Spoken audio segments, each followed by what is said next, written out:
जी, अस्सलाम वालेकुम। कैसे हैं आप? मेरी दुआ है कि सब जहाँ भी हों, खैरियत से हों। अल्लाह ताला सबको अपने हिफ्ज़ व ईमान में रखे और अल्लाह पाक इन प्यारे-प्यारे फूलों जैसा हर किसी की ज़िंदगी को तरोताज़ा रखे। हमारे यहाँ मौसम बहुत ज़्यादा अच्छा हो रहा था, मैं बाहर आई तो मैंने सोचा सबसे पहले आपको अपने ये फूल दिखाती हूँ। कुछ दिन पहले जब मैंने दिखाए थे तो छोटे थे, मैंने बोला था कि ये बहुत बड़े से हो जाते हैं, वाइट-वाइट बहुत अच्छे लगते हैं। अभी चलते हैं अंदर और करते हैं नाश्ते की तैयारी। नाश्ता भी काफ़ी लेट ही कर रहे हैं। आज हमारे घर मेहमानों ने आना है। सुबह मैं उठ के एकदम से कुछ चीज़ें तैयार करनी शुरू हो गई। अभी मैं नाश्ता बना ही रही थी कि मेरे नेबर से एक फ़िलिपाइन की लड़की है, वो आ गई। उन्होंने मुझे अपने घर में उगी हुई अपने गार्डन से ये ऑर्गेनिक तोरी दी है और साथ में पपरिका का पौधा दिया है। ये ग्रीन शिमला मिर्च का पौधा है। मैं तो बच्चों को नाश्ता देना भी भूल गई, सब कुछ वहीं का वहीं छोड़ के सबसे पहले इसे देखनी शुरू हो गई। ये माशाल्लाह से इतनी बड़ी, इतनी प्यारी लग रही थी, इतनी फ्रेश थी। मुझे घर में सब्जियां उगाने का बहुत ज़्यादा शौक है, लेकिन मुझसे उगती नहीं। एक तो यहाँ का मौसम इतना अच्छा नहीं होता और दूसरा मुझे लगता है कि मेरा हैंड भी इतना ग्रीन नहीं। कुछ लोगों के होता है हाथ में, कुछ इस तरह से होता है कि वो जो चीज़ लगाते हैं उग जाती है। मेरी थोड़ी सी उगती है, सारी नहीं उगती, लेकिन मुझे सब्जियों का ज़्यादा शौक है कि वो मेरे हाथ से ज़रूर उगा करें, लग जाया करें। और साथ में उन्होंने मुझे सैलेड भी दिया, जिसको मैंने धो के प्लेट में डाल दिया। जब वो मुझे दे के गईं तो बस उस टाइम से मैं इसे हाथ लगा-लगा के देख रही हूँ, माशाल्लाह से बहुत ज़्यादा फ्रेश था। दिल बस यही चाह रहा था कि सारे का सारा अभी खा जाऊँ। अभी मैं इन सब चीज़ों को रखने लगी हूँ, ज़्यादा नदीदापन भी नहीं दिखाना, मेरी कहीं खुद की नज़र ना लग जाए। सबको नाश्ता देने के बाद मैंने सब्ज़ चाय का कहवा बना लिया है। मेहमानों को मेरी बनाई हुई सब्ज़ चाय बहुत ज़्यादा पसंद है। और साथ ही मैंने ऑयल गरम करने के लिए रख दिया, जिसमें बेसन के बल्ले बना रही हूँ। आज माश के बल्ले नहीं बनाए क्योंकि टाइम थोड़ा कम लग रहा था। दाल के बनाती तो पहले दाल को भिगोना पड़ना था और अगर खुश्क से बनाती तो उसे पीसना पड़ता, इसलिए सुस्ती छा गई तो मैंने सोचा चलो फटाफट से बेसन के बना लेती हूँ। जिस बेसन से मैंने बल्ले बनाए थे उसमें थोड़ा सा और पानी ऐड करके उसकी फुल्कियाँ भी बना ली। बल्ले हों या फुल्कियाँ मैं घर पे ही बनाती हूँ, बाज़ार से नहीं खरीदती क्योंकि वो बहुत बड़ी-बड़ी सी और सख्त सी होती हैं, मुझे अच्छी नहीं लगती। जब दोनों चीज़ें बन गई तो साथ ही मैंने आलू बॉयल होने के लिए रख दिए, जो आधे बल्लों के अंदर जाएँगे और आधों से मैं समोसे बनाऊँगी। जितनी देर में आलू बॉयल होंगे, यहाँ पे देखिए कि मैंने नया खलारा डाला हुआ है। असल में काफ़ी देर से ये खिड़की रोगन करने वाली थी। है बहुत छोटी-सी, लेकिन मेरे हस्बैंड ने इस पे टेप्स तो लगा दी थी कि किसी दिन इसको कर देना। तो आज इसकी शामत आने वाली है क्योंकि मेहमानों की वजह से इसको मैं रोगन करने लगी हूँ। मुझे ये हो रहा था कि उनके आने से पहले-पहले ये रोगन हो जाएगी, ये सारी टेप्स वगैरह उतार देंगे, वरना ये अच्छी नहीं लगेंगी। तो बस ऐसे ही कह लें मूड बन गया। फ़ौरन से मैंने रोगन निकाला और फिर ब्रश लेके इसको पेंट करना शुरू कर दिया। रोगन करने से पहले साइडों पे अगर टेप्स लगा लें तो इसका बहुत ज़्यादा फ़ायदा हो जाता है कि साइडों पे रोगन नहीं लगता और बहुत जल्दी से ये सारा रोगन हो जाता है। टेप लगाना ही असल में काम होता है, जितना टाइम उस पे ज़ाया होता है, मुझे नहीं लगता कि पेंट पे इतना टाइम लगता है।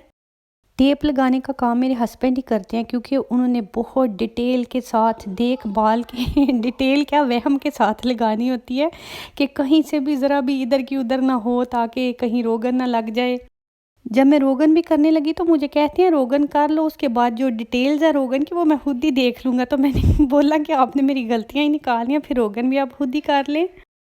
बहुत ज़्यादा छोटी सी खिड़की थी, ये पेंट काफ़ी जल्दी हो गया इस पे। मुझे तो यकीन ही नहीं आया कि इतनी जल्दी हो गया। इसे कंप्लीट पेंट करने में शायद 10 से 12 मिनट लगे होंगे और करने के बाद मैं ये सोच रही थी कि भला इतनी देर से इसे मैंने क्यों लटकाया हुआ था। पेंट करके खिड़की को खोल दिया था ताकि हवा लगती रहे और ये जल्द खुश्क हो जाए। और जिस समोसे बनाने के लिए मैं मैदे की डो बनाने लगी हूँ, मैदे में मैंने ऐड कर दिया था थोड़ा सा नमक, अजवाइन, साबुत ज़ीरा और ऑयल और उसके साथ पानी डाल के इसे गूंद लिया है। इसमें मैंने कोई किसी किस्म का मेजरमेंट इस्तेमाल नहीं किया, यकीन करें बिल्कुल टोटली अंदाजे से मैंने मैदा ऐड किया है। साल्ट, अजवाइन, ज़ीरा, ऑयल, पानी सब कुछ जैसे कहते हैं ना कि आँख के अंदाजे से, बस उसी तरह से डाला है। ये डो बहुत ही अच्छे तरीके से माशाल्लाह से बिल्कुल परफेक्ट तैयार हो गई। इसको मैं थोड़ी देर के लिए ढकने लगी हूँ ताकि जब इसको थोड़ी सी रेस्ट मिलती है, जिसे पंजाबी में कहते हैं ना कि विसम जाना, तो जब ये विसम जाएगी तो और ज़्यादा अच्छी हो जाएगी। बल्ले और पकौड़ियाँ फ्राई करने के बाद मैंने गर्म पानी में डाल दी थी, फिर उन्हें छलनी में डाला ताकि ये सारा एक्स्ट्रा पानी निकल जाए। दही के अंदर मैंने उबले हुए आलू, प्याज, साथ में चाट मसाला, थोड़ा सा साल्ट ऐड करके अपने टेस्ट के मुताबिक उसे तैयार कर लिया था। बल्ले और पकौड़ियाँ मैं ज़्यादातर अलहदा से ही डालती हूँ, क्योंकि अगर दही में मिक्स कर दी जाएँ तो वो ऐसे टूटनी फूटनी शुरू हो जाती हैं, इनकी लुक इतनी अच्छी नहीं आती। ट्रे में पहले बल्ले और पकौड़ियों की तह लगा लेती हूँ, फिर ऊपर आलू और दही डाल लेती हूँ, तो इस तरह से ज़रा अच्छी रहती हैं।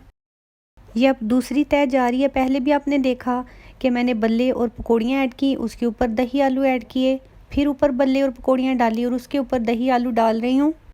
इन्हें मैं तैयार करके इसी तरह से फ्रिज में रख दूँगी ताकि अच्छी तरह से ठंडे हो जाएं। बाकी की गार्निशिंग जब मेहमान आने वाले होंगे तब करूँगी।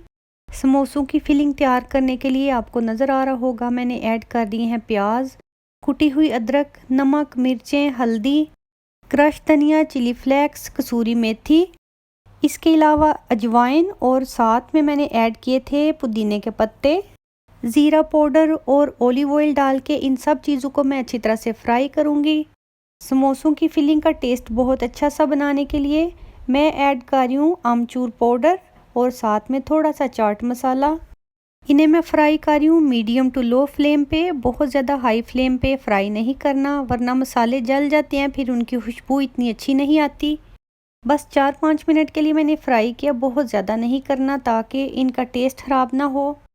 जो आलू मैंने बॉईल किए थे उनको अच्छी तरह से मैश कर लिया है और इन सब चीज़ों के अंदर मिक्स कर लेना है। फ्लेम मैंने बंद कर दिया क्योंकि आलू ऑलरेडी पके हुए थे और मसाला भी पका लिया है। अब इन्हें जस्ट मिक्स करना है और ठंडा होने के लिए छोड़ देना है। जब आलू की मिक्सिंग ठंडी हो गई तो मैंने उससे समोसे बना लिए थे, फिर इन्हें गीले कपड़े से ढक के रख दिया था ताकि ऊपर से खुश्क ना होते जाएं। समोसे मैंने बहुत ही लो फ्लेम पे फ्राई किए थे क्योंकि इससे ये ज़्यादा क्रिस्पी बनते हैं। अगर हाई फ्लेम पे पकाएं तो ऊपर से एकदम से ब्राउन हो जाते हैं, अंदर से कच्चे रह जाते हैं। जब फ्राई करके निकाल लें तो फिर एकदम से ढीले भी पड़ जाते हैं। ये फ्लेम आपको नज़र आ रही है, बिल्कुल इस तरह से रखी हुई थी मैंने। फ्राई करने के बाद ये बिल्कुल खस्ता से बहुत ही क्रिस्पी बन के तैयार हुए।